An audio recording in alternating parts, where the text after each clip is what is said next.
어, 오늘 할 이야기는 일단은 제가 졸업 논문으로 쓰고자 하는 주제가 총 두 가지가 있는데요.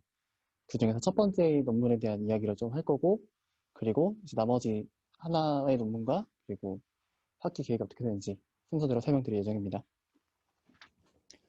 그래서 현재 제가 하고 있는 연구로는 일단은 첫 번째로는 이더리움 샤드에서 부하 분산 연구가 있고, 이거는 어느 정도 연구가 좀 되고 있는 상황입니다. 두 번째로는 이제 그래프 신경망을 이용한 스마트 컨트랙트 버그 탐지 연구가 있는데요. 이것도 현재 진행할 계획을 가지고 있습니다. 더 순서는 일단 첫 번째 연구에 대해서 그냥 백그라운드와 이제 제가 간단하게 실험한 내용과 두 번째에서는 이제 어프로치를 설명드릴 예정입니다. 일단은 백그라운드는 이렇습니다. 블록체인 샤딩에서 그러니까 처리량에 가장 큰 영향을 미치는 거는 이제 크로스 샤드 트랜지션이라고 있는데, 이 크로스 샤드 트랜지션 발생할 경우에는 대역폭이 3배 정도가 증가하고 레이턴시가 2배 정도 증가하는 그런 특징을 가지고 있습니다. 이제 이것이 무엇인지에 대해서는 뒤에서 자세하게 더 설명드릴 예정입니다. 일단은 이제 이더리움 얘기부터 시작을 하면은, 지금 이더리움의 가격이 많이 오르면서 현재 트랜지션이 많이 몰리고 있습니다. 네트워크 상황 자체. 그래서 근데 일단은 수수료 얘기가 있는데, 지금 이 그래프는 이더리움에서 수수료가 증가하고 있는 그래프입니다. 이건 올해 연초부터 해가지고 현재 상황까지의 수수료인데, 블록체인에서 수수료가 높다는 말은 현재 네트워크에 대한 수요가 높다는 말과 동일합니다. 왜냐면은 내가 내 트랜지션 처리하기 위해서는 내가 더 높은 수수료를 내야 되기 때문에, 이제 높다는 말은 네트워크에 수요가 많아진다라고. 이도 값이 올라도 올라가는 거 아니니? 예, 이더 값이 올라도 올라가는데 가스 프라이스만 딱 놓고, 이거는 이더리움의 가격이 아니라 가스 네, 프라이스. 가스 프라이스만 가지고 온 겁니다. 그래서 현재 이더리움의 송금 수수료는 약 3,000원이고요. 이건 송금에 대한 것만 해당하는 거고, 실제 내가 원하는 코드를 돌릴 때는 약 10만 원까지 가기도 합니다. 그래서 예전에는 이제 이더리움의 투자 수요만 있을 때는 사람들이 그냥 송금하는 용도로만 썼었는데, 현재 이더리움에서는 이제 하나의 서비스가 엄청 유명해지면서 그 서비스가 네트워크의 수요를 다 가져가고 있습니다. 일단은 유니스왑이라고 하는 서비스가 지금 이더리움에서 가장 유명한 서비스인데, 얘네가 전체 네트워크, 이더리움 네트워크에서 약 11%의 점유율을 가지고 있어요. 그래서 하루에 얘네들 이 서비스가 이제 이더리움 연산력의 11% 장악하고 있다라고. 어떤 서비스야? 저게? 유니스왑은 이제 거래소인데요, 사실. 근데 그래서 거래소인데, 원래 일반적인 거래소는 내가 팔고자 하는 사람과 사고자 하는 사람이 매칭이 되는 건데, 유니스왑은 그 팔고자 하는 사람이 없어도 거래를 할 수 있게끔 하는 프로토콜입니다. 팔고자 하지도 않는데도 막 네네. 근데 이제 팔고자 하는 사람은 없는데, 이제 그러니까 가상으로 일단 막 해주나? 그러면? 사람들이 여기다가 자금을 댑니다, 일단. 어. 근데 그 사람들의 자금은 이제 원금이 보장이 돼요. 그러면 이제 유니스왑을 이용한 사람들은 거기다가 내가 교환하고 싶다라는 요청을 보내면, 사람들이 묶여놓은 자금에다가 이제 그거를 교환해서 그냥 주는, 아토믹하게 주는 방식입니다. 그래서 이게, 스시 수학도 다 그런 식이겠네. 전부 다 네네. 이렇게 올라가 있는 게. 유니스왑이 이제 유명해지고 나서 유니스왑을 포크해서 만든 게 전부 다 뭐 수압 이름 붙은 서비스들입니다. 테더가 구조 베이스인가? 네, 테더는 ERC20 토큰인데, 얘네가 이제 테더는 홍콩 은행에서 관리하고 있는 스테이블 코인이거든요. 그러니까. 네. 테더가 이더 기반으로 그러니까 테더는 뭐 많이 쓰잖아 지금. 네, 테더는 이제 외국인들이 현금을 가지고 있지 않고 그냥 비트코인을 사기 위해서 쓰는 용도가 이제 테더로 많이 사고 있습니다. 지금 이더리움 내에서는 비트코인도 같이 교환이 가능해서 이제 점점 더 네트워크 수요가 많아지고 있는 형태다라고 이해해 주면 될 것 같아요. 이제 그런 상황인데, 일단 잘 알다시피 이더리움은 이제 확장성 문제를 가지고 있습니다. 이제 확장성 문제라고 하면은, 현재 이더리움의 네트워크에서 마이너들은 총 1만 명 정도가 되는데요. 그 1만 명들이 특정 시간 타임에서 이제 하나의 블록만 합의해야 된다라는 것 때문에 이제 성능의 제약이 생긴다는 겁니다. 그래서 네트워크의 참여자가 아무리 많아도 어떤 특정한 순간에 하나의 블록만 만들기 때문에 이제 그 블록 사이즈에 대해서 바운드가 된다라는 논리인데요. 이거를 해결하기 위해서는 일단은 블록 사이즈를 키우는 방안과 그리고 블록 생성축을 짧게 하는 방안이 있는데, 이 둘 다 완벽한 해결책은 아닙니다. 블록 사이즈를 키우게 되면은 이게 네트워크를 타서 전파되는 속도가 느려지기 때문에 결국에 분기가 발생하게 되고, 블록 사이즈를 작게 만든다는 것은 작업 증명에서는 문제를 쉽게 만든다는 것과 동일한 말이거든요. 문제를 쉽게 만들면 그것도 마찬가지로 분기가 자주 발생해서 이것도 좋은 해결책은 아닙니다. 그래서 이더리움은 이제 샤딩이라고 해서 네트워크를 분할해서 이제 네트워크별로 각각 독립적인 블록체인을 실행하는 방식으로 이제 이 문제를 해결하려고 합니다. 그러니까 이 독립적인 블록체인을 실행한다는 말은 이 트랜지션을 병렬 처리하고 싶다라는 말과 동일하다고 생각하시면 될 것 같아요. 근데 이제 여기서 원래 이더리움 네트워크에 있던 어떤 작업량들을 각 샤드에 어떻게 분할할 건지에 대한 문제가 남아 있습니다. 그래서 이것을 우리가 로드 밸런싱이라고 하고 한국말로는 이제 부하 분산이라고 하는데요.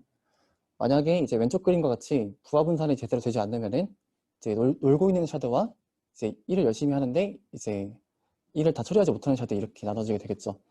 일단은 이더리움 블록 안에 있는 가스 리밋이라고 해서 한 블록 안에 연산할 수 있는 연산량을 제한하고 있는데 그 연산량보다 많은 트랜지션을 샤드에 할당하게 되면은 저기 이제 파선 모양으로 되어 있는 회색 블록처럼 이제 펜딩으로 넘어가게 되는 상황입니다. 그래서 로드 밸런싱 하고 싶은 거는 왼쪽에 있는 그림 오른쪽과 같이 잘 부하 분산 시켜주고 싶은 게 현재 이 문제라고 할 수 있습니다. 그래서 이거에 관련돼서는 총 지금 3가지 논문이 나와 있는데요. 나머지 하나는 어제 발견해서 여기 넣지 않았고요. 그 두 가지 논문이 일단은 일본에 있는 대학교에서 발표한 이제 로드 밸런싱 for 샤디드 블록체인이라는 논문 하나와, 그리고 두 번째 논문은 저희 박성윤 교수님 연구실에서 잘 발표한 이제 가렛이라는 논문입니다. 더 왼쪽에 있는 거는 이제 파이낸셜 크립토그래피라고 하는 보안학회 중에서 되게 유명한 학회에 엑세비된 논문이고요. 그래서 거의 동시간대에 같은 논문이 2개가 나온 거거든요. 이 문제를 해결하려고. 그래서 이제 조금 프로미싱한 연구 분야다라고 생각이 됩니다.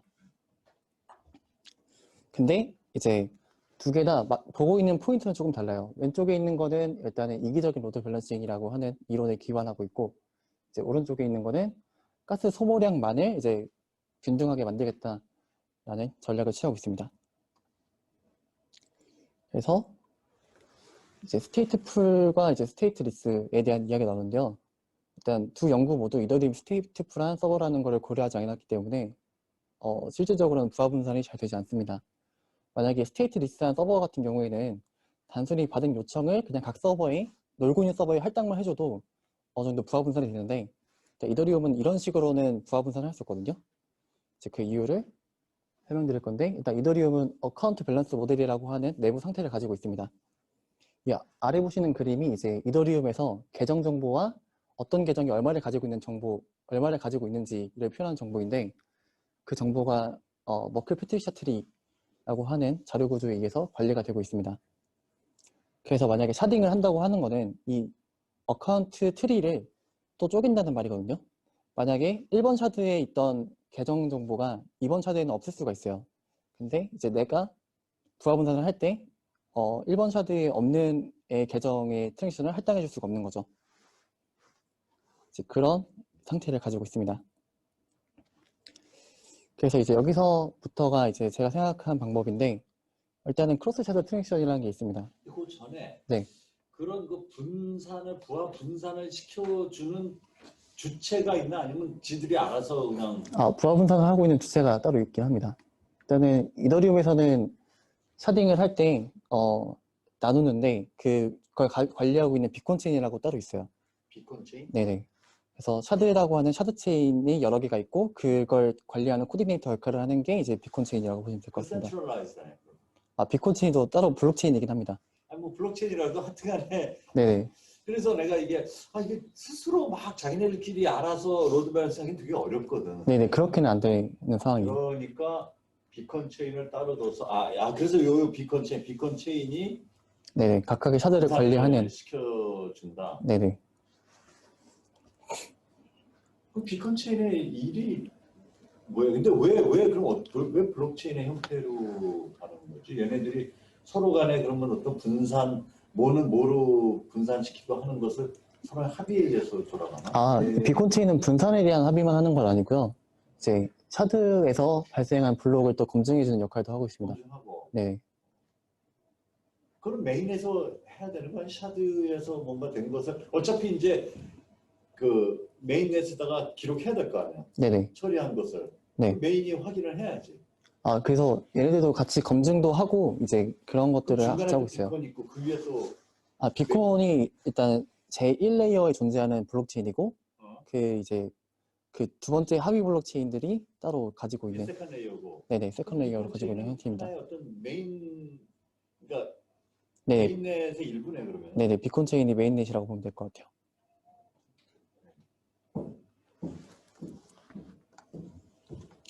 그래서 이제 크로스 샤도 트랜지션이 뭐냐면은 일단은 블록체인의 트랜지션의 이름이 트랜잭션이잖아요.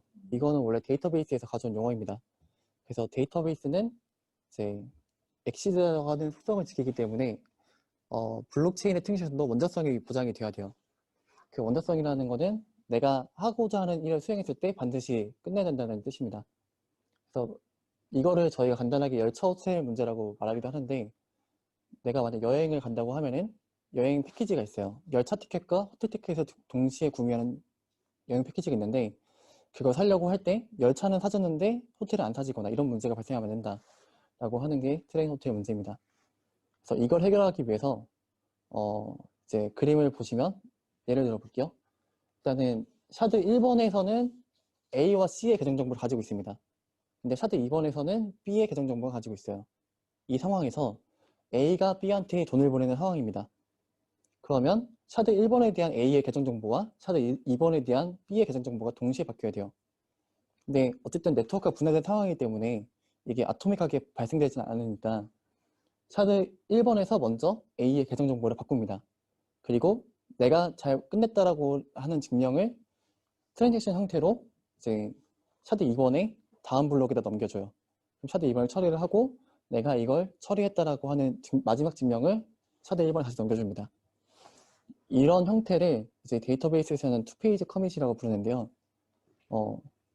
만약에 A가 C한테 돈을 보내는 경우에는 이런 형태가 발생하지 않아요. 왜냐하면 아토믹하게 내부에서만 처리할 수 있기 때문에. 근데 만약에 다른 샤드의 상태를 같이 바꿔내는 경우에는 이렇게 트랜잭션이 총 3번이 발생합니다. 그래서 여기서 중요한 점은 로드 밸런싱 할 때 크로스 샤드 트랜잭션이 최대한 낮게 발생해야 된다라는 그런 직관적으로 생각을 해볼 수가 있습니다. 그래서 이제 그림 다시 보면은 만약에 로드 밸런싱을 했는데 크로스 샤드 트랜지션의 비율이 너무 많으면은 그게 실질적으로 뭔가 처리했다라고 보기 힘든 거죠. 왜냐면 이거는 단순히 이제 아토믹성을 보장하기 위해서만 필요했던 거니까 특별히 더 중요한 일은 하지 않습니다. 그래서 그러면은 이 CSTX가 일단은 말을 줄여서 일단은 크로스 샤드 트랜지션을 단순히 그냥 크로스 TX라고 부를 건데요. 이 크로스 TX가 로드 밸런싱이 얼마나 영향을 미치냐를 분석하기 위해서 간단하게 실험을 준비했습니다. 일단은 이더리움에서 제안한 이제 정적 주소 할당 기법과 이제 저희 박성윤 교수님 연구실에서 제안한 가리 기법을 좀 각각 분석을 했는데요. 이제 아래 보시는 왼쪽 표는 이제 시뮬레이션 파라미터고 오른쪽 표는 제가 사용한 트랙션의 워크로드입니다. 그래서 총 12개의 샤드를 준비했고 100개의 블록을 생성하면서 각각의 평균을 좀 취하는 형태를 가졌습니다. 저희가 볼 파라미터는 이제 유틸라이제이션이라고 하는 효율성 값인데요. 이제 한 블록에서 연산할 수 있는 연산량을 재라는 게 가스 리밋인데 그 가스 리밋당 실제 사용한 양을 저희가 유틸라이제이션이라고 정의를 했습니다. 다만 이제 가스 사용량은 가스 리밋보다 작아야 된다라는 제한 조건이 있고요. 만약에 크로스 샤드를 같이 고려할 경우에는 가스 사용량 플러스 크로스 샤드의 가스 사용량이 가스 리밋보다 작아야 된다라고 하는 제한 조건을 지켜야 됩니다. 왜냐면 이제 크로스 샤드 트랜지션도 어쨌든 트랜잭션이기 때문에 블록에 포함되는 거긴 하거든요. 근데 그게 너무 많이 포함이 되면은 이제 원래 처리하고자 하는 트랜지션을 처리하지 못하기 때문에 이런 거를 같이 고려해 줬습니다. 그래서 결과를 보면 일단은 게럿은 기존의 SACC 대비에 한 평균 4% 정도가 성능이 좋았고 최소 2%, 최대 14%의 성능 향상을 보여주었지만 만약에 크로스 샤드 트랜지션을 고려할 경우에는 SACC는 이제 58%에서 44%로 그리고 게럿은 61%에서 47%로 약 성능이 14% 정도가 하락했습니다. 그리고 오른쪽 그림은 각 샤드별로 특정의 하나의 시점을 뽑아서 크로스 샤드가 포함된 비율을 본 건데요. 보시면 그냥 직관적으로 보면 이제 해석할 수 있는데 포함된 비율이 높을수록 이제 성능이 떨어진다는 걸 저희가 확인할 수가 있습니다. 그래서 크로스 샤딩이 일어나는 그런 거는 뭐 그걸 예측을 할 수가 있나? 그게 뭐 어느 정도가 크로스 샤딩이라는 걸 그냥 옛날 데이터를 보고 그냥 네네. 실제 이더리움 데이터를 가지고 이거를 배치했을 때 크로스 샤드가 얼마나 발생했는지 이런 거를 봤습니다. 그럼 그런 어떤 패턴을 알 수가 있나? 뭐 어떤 경우에 크로스 샤딩이 나고 그럼 앞으로도 크로스 샤딩이 어느 정도 될 것이라 그냥 평균으로 예측하면서 그냥 해야 되나? 일단 그 해결 방법도 뒤에 잠깐 언급하긴 하는데요. 근데 완벽하게 저희가 예측하기는 힘듭니다. 왜냐면은 이게 저도 생각을 해보니까 이더리움은 글로벌 서비스잖아요, 일단. 근데 그러면 어떤 특정 계정은 그 사람이 자고 있을 때는 발생하지 않는다라고 저희가 생각을 해볼 수가 있거든요. 그래서 이 문제가 거의 뭔가 할당 문제가 아니라 트래픽을 예측하는 문제로 해결해야 될 수도 있다고 생각이 듭니다. 그래서 근데 이제 본 실험에서 사용한 파라미터가 이제 크로스 TX의 가스 자원 소모량이 최소 21,000이라고 가정했기 때문에 이 21,000은 송금이랑 동일한 수치거든요. 그래서 좀 낮게 잡은 가라고 제가 생각을 합니다. 그래서 만약에 이걸 더 늘린다면 더 안 좋은 결과가 나올 수도 있습니다. 그래서 이제 본 어프로치에서는 샤드 S의 처리량을 높이면서 이제 크로스 트랜지션은 낮추는 방법을 찾고자 했습니다. 그래서 그거를 저희가 수식으로 표현을 하면은 각각의 이제 K번째 샤드의 로드를 이제 어떤 K번째 샤드가 갖고 있는 어카운트 그룹의 전체 트랜지션의 가스량 더하기 이제 크로스 트랜지션에 포함된 양 이렇게 계산할 수가 있는데요. 그러면 저희가 최소화해야 되는 거는 각 샤드의 최대값을 최소화하면은 결국에는 로드 밸런싱이 잘 이루어진다라고 볼 수 있습니다. 이제 반대로 이제 크로스 샤드의 트랜지션의 총 합산 비율도 최소화시켜야 됩니다. 이런 두 가지 문제를 해결해야 되는데요. 근데 이 문제는 NP 난해 문제이기 때문에 저희가 이거를 다 계산할 수가 없습니다. 여기서 말하는 NP 난해 문제라고 하는 거는 이제 그 특정 순간에 저희가 모든 경우의 수를 다 짜봐서 가장 최적의 값을 찾아야 된다라고 하는 건데 그 모든 경우의 수가 이더리움에서는 어카운트가 1000만 개이기 때문에 그 1000만 팩토리얼 분의 이제 몇을 이제 계산해야 되는데 그거는 현실적으로 불가능하다라는 말을 저희가 NP 난해 문제라고 표현을 합니다. 그래서 이거를 해결하기 위해서는 일단 휴리스틱한 알고리즘을 사용을 해야 되는데요. 그래서 이제 제가 생각한 방법은 이렇습니다. 특정 현재까지 발생한 트랜지션을 가지고 저희가 이런 그래프를 만들 수가 있어요. 그래서 A1번 계정이 A2번 계정과 이제 인터랙션한 그런 상황을 저희가 화살표로 이렇게 표현할 수가 있고요. 그래서 전체 이더리움에서 발생한 트랜지션을 모두 분석을 한 다음에 이렇게 그래프 형태로 표현할 수가 있습니다. 이제 보시면은 이제 각 노드에 해당하는 게 하나의 계정이라고 보시면 될 것 같고요. 그 계정 위에 G1, G2 이렇게 숫자로 붙여 있는 게 그 계정이 발생시킨 트랜지션의 비율이라고 보시면 될 것 같습니다. 만약에 A1이 A2보다 더 많은 트랜지션을 발생시켰으면은 A1의 G1 값이 더 높은 상황이다 라고 보시면 될 것 같고요. 그 이제 간선에 있는 엣지에 있는 웨이트 값 C1, C2 이 값들은 이제 A2가 A1번에 인터랙션을 발생시켰으면은 이제 그 발생한 비율만큼 C 값이 더 커지는 상황이라고 보시면 될 것 같아요. 그러면 여기서 저희가 직관적으로 생각을 해보면 이제 만약에 A1과 A2를 있는 이 간선의 값이 크다면 이 간선의 값이 크다는 거는 이 두 개 같은 샤드에 묶여야 한다는 걸 의미를 해요. 왜냐하면 다른 샤드에 있으면 이 값이 큰 만큼 크로스 샤드 트랜지션이 발생하는 비율이 높으니까. 그래서 이거를 하기 위해서 이제 K-웨이 클러스터링이라는 알고리즘을 적용했습니다. 이제 이 K-웨이 클러스터링은 저도 잘 모르는데요. 그냥 얘가 해주는 역할만 딱 보면은 각각의 노드가 가지고 있는 웨이트를 이제 내가 원하는 n개의 서브 그래프로 분할시켜줍니다. 근데 그 분할되는 조건이 이제 아래 보시는 수직과 같이 각 노드의 웨이트 값을 다 합산한 게 이제 비슷한 수준이다 라는 거를 보장시켜 주는데요. 근데 이 얘네들이 파티션을 할 때 이 간선을 자르는 기준이 가장 작은 값을 자릅니다. 그래서 이 간선을 가장 자르는 값이 가장 작으면서 로드 밸런싱이 잘 되는 이걸 찾아주는 건데요. 이제 생각을 해보면 간선의 값이 높은 거는 같은 샤드에 묶게 되니까 간선의 값이 작은 거를 자르는 게 이제 맞는 상황입니다. 그래서 총 6개의 계정이 이렇게 왼쪽에 있는 그래프처럼 구성이 되어 있다면 이제 오른쪽과 같이 파티셔닝 할 수 있습니다. 그래서 이 알고리즘을 통해서 만들어진 이 3개의 서브 그래프를 각각의 샤드에다가 할당해주는 방법을 통해서 이 문제를 해결하고자 했습니다. 이제 물론 G1과 G2, 저 웨이트 값을 계산할 때는 가장 최신에 발생한 비율을 잘 파악할 수 있게끔 최신에 대한 값에 더 많은 가중치를 부여했는데 여기서는 따로 표현하지 않았습니다. 그래서 이거를 통해서 저희가 이제 다시 실험을 해봤는데 결과만 말씀드리면 약 6% 정도의 향상을 보였다라고 이제 말씀드릴 수 있을 것 같습니다. 그러니까 즉 이제 수치로 보면은 한 블록당 72만 가스를 더 사용할 수 있었는데요.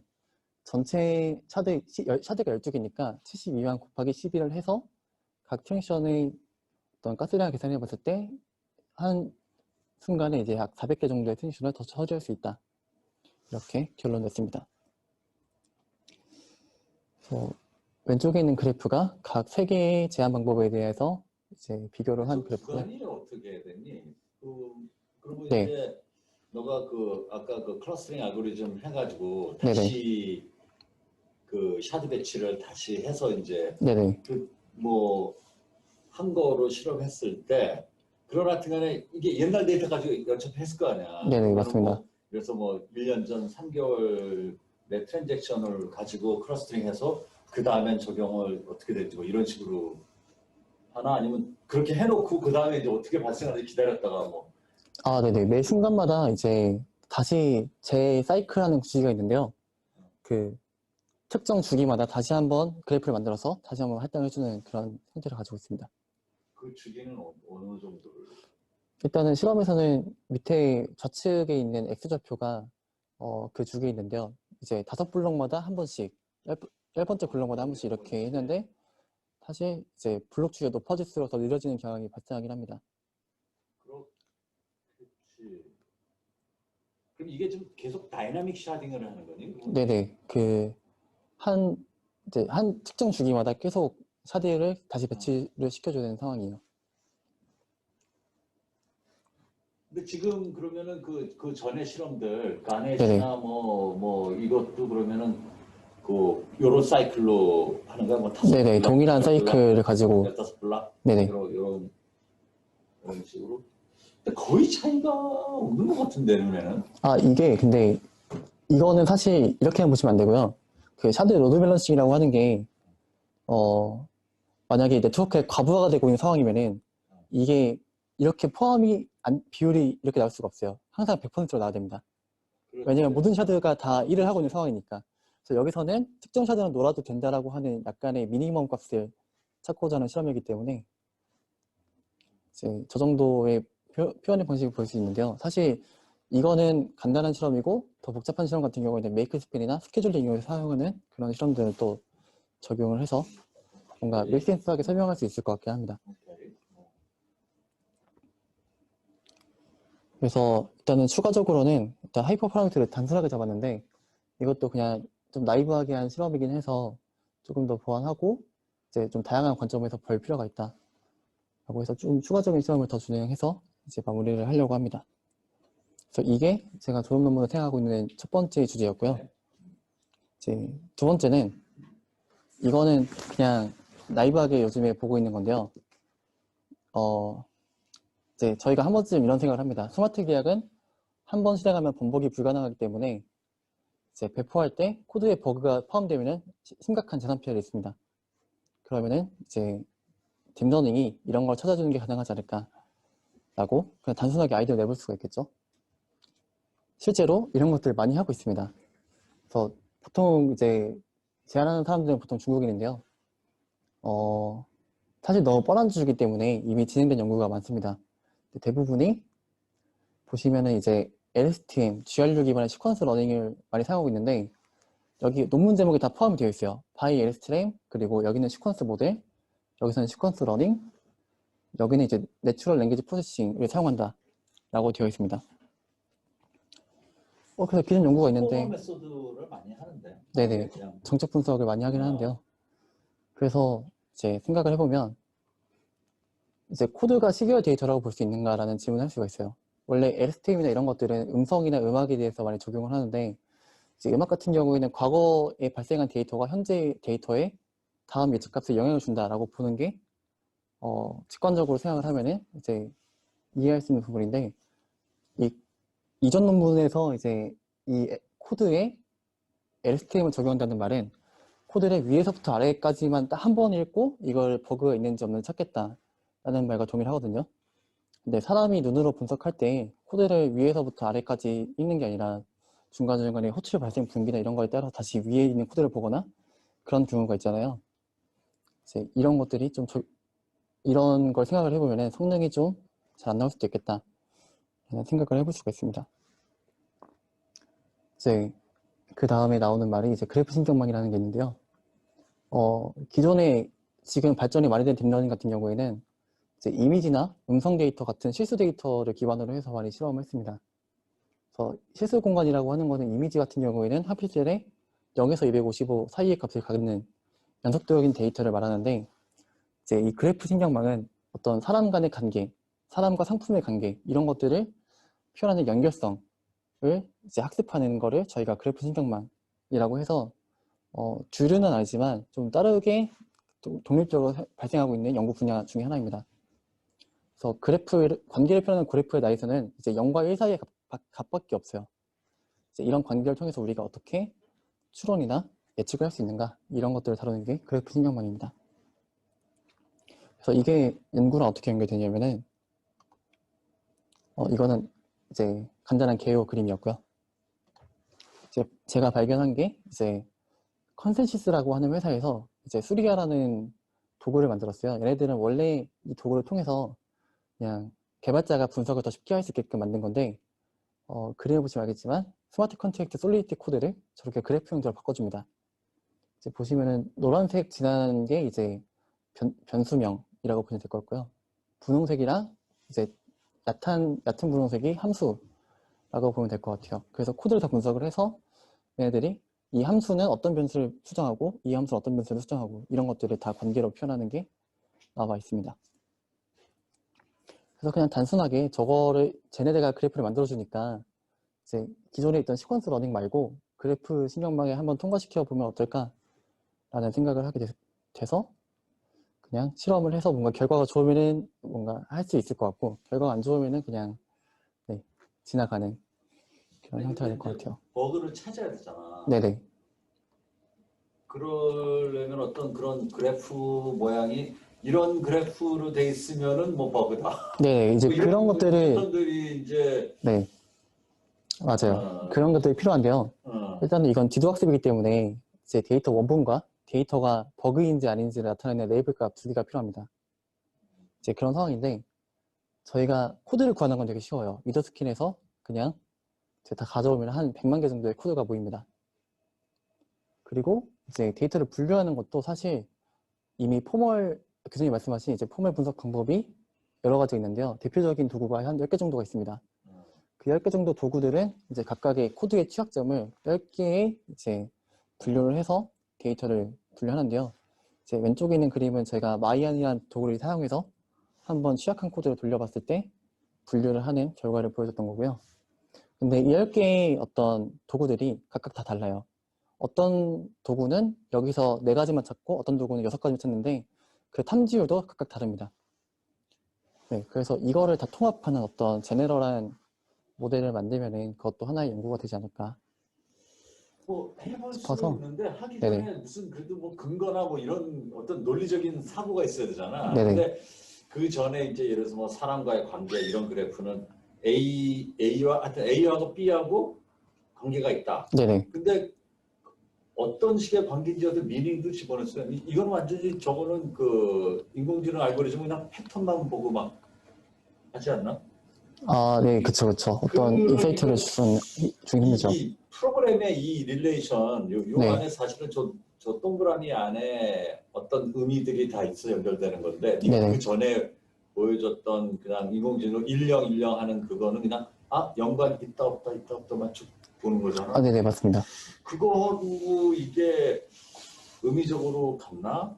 뭐 음, 돌려봐서 뭐가 나오면 괜찮은데 네, 그래서 쉽게 돌릴 수 있으면 해보는데 네, 이거는 한번 해볼 수 있을 것 같아서 그냥 해보고 뭔가 결과가 나오면 그때부터 논리를 찾아서 근데 왜 그런지를 막 또 생각을 해봐요. 네네 이제 찾아볼 예정인데 이거는 일단은 그냥 두 번째로 생각을 하고 있습니다. 첫 번째 연구가 끝나면은 이제 학기 중에 이것도 한번 진행해서 결과가 좋으면 논문을 쓸 생각입니다.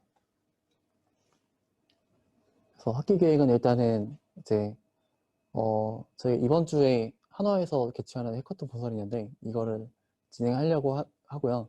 이게 끝나면은 이제 두 연구에 대한 실험을 중점적으로 진행을 하고 이제 학기 중에는 논문 작성과 제출과 특허 출원을 같이 병행하려고 합니다. 저 해커톤에는 뭐를 아까 그 지금 너 그 샤딩 그거 지금 아니요, 저기는 그냥 아이디어를 제출하는 해커톤이라서 저거는 서비스에 대한 아이디어를 간단하게 했었는데 네, 일단은 이제 뭐 크게 기대를 하지 않고 했던 건데 일단 하나그룹은 암호화폐 테라 루나를 발행하고 있는 기업에 700억 원을 투자할 정도로 뭔가 암호화폐 쪽에 관심이 많더라고요. 그렇지 저기는 좀 네, 암호화폐 많이 뿌리는 것 아무래도 이제 쟤네들이 관심 있어 하는 건 하나금융그룹이 관심 있어 하는 것 같아서 이제 퍼블릭 블록체인의 스마트 컨트랙트 된 서비스들을 많이 발굴하고자 했던 그런 대회였습니다. 오케이 네, 그래 이렇게 여기까지입니다. 됐다.